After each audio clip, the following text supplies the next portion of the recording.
Muli naman tayong dumako sa Zamboanga City para sa mga huling kaganapan doon. May ulat ang ating kasamang si George Bandola. George? Kasi sa pangambang magkaroon ng spillover ang kaguluhan sa Zamboanga City, bumuo na ng Incident Crisis Committee ang pamahalang panlalawigan ng Zamboanga, Sibugay.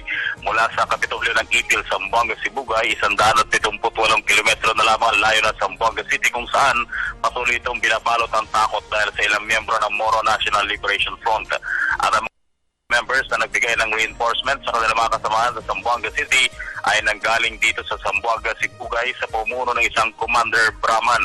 Sa aking ginawang pareham kanina kay Governor Wilter Yapalma, binubuo ng DOH, DSWD, PNP, 102nd Brigade at Governor's Office ang itinatag na Immediate Crisis Committee.